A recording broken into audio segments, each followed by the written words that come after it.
My research paper discusses that the way we speak about individuals with disabilities affects how we treat those individuals. My thesis statement says that our linguistic choices influence our actions and lead to dehumanizing stereotypes. A common phrase states that sticks and stones may break my bones, but words will never hurt me. Although this saying has been so engraved into our minds, do we truly believe what is being said? Sticks and stones may break your bones, but words do hurt. Words may not have the ability to cause visible injuries, but what we cannot see is the thousands of emotional wounds on the heart, each stemming from the hurtful words of another person.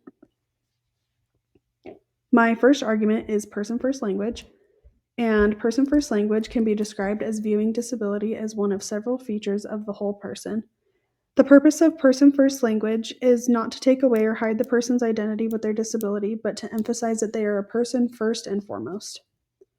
Despite this knowledge, many individuals fail to use person first language when referring to someone with a disability.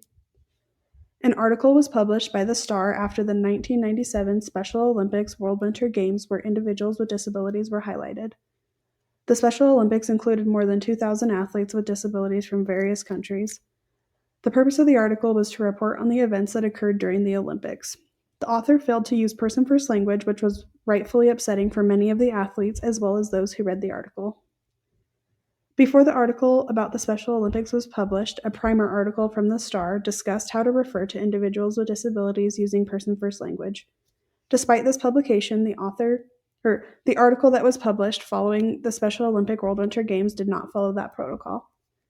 The media is an influential force, so it's important that they use correct terminology regarding individuals with disabilities because it is a direct source in which society turns to. If the media does not use person first language, it is very likely that its viewers will follow suit.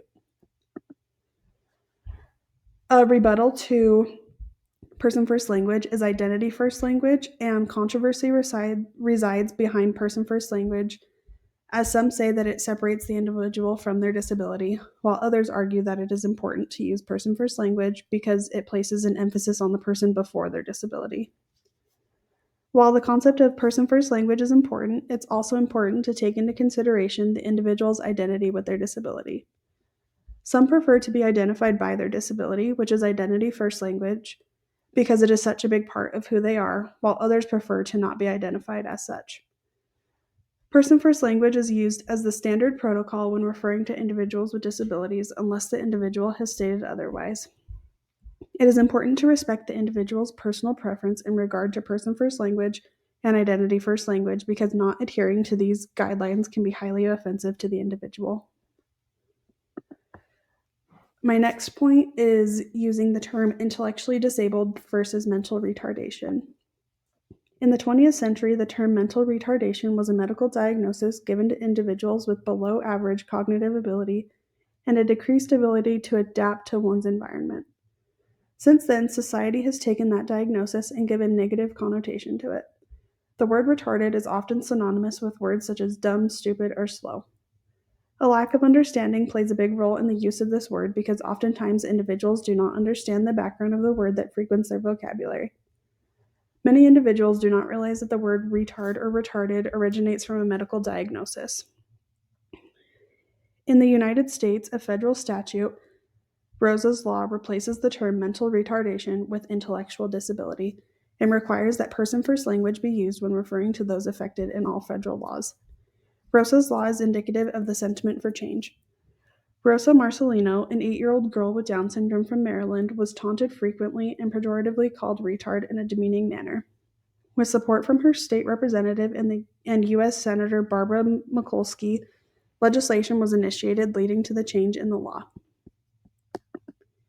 My last point discusses the labels that we give to individuals, and a study conducted with primary school teachers determined that the labels we give individuals influences how we interact with them, whether we're aware of it or not. In this study, 2 questionnaires were given, one using the term dyslexia while the other used the term reading difficulty. The results stated that a teacher's ability to work with students varied by simply changing the wording of a student's disability. Individuals lack the necessary understanding of disabilities, which leads to the formation of stereotypes.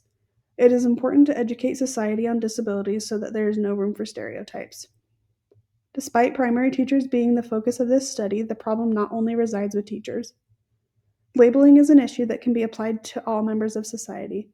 We place labels on individuals based on our perception of who we think someone is rather than the person that they really are. When an individual is given a certain label, they are immediately associated with stereotypes that accompany that label. By no longer placing labels on individuals, we can create a community of inclusion and belonging for all people. Labels have the power to divide, but inclusion has the power to bring people together.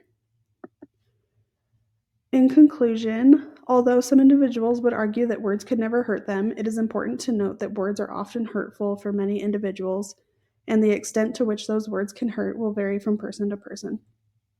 The way that we treat people stems from how we speak about them.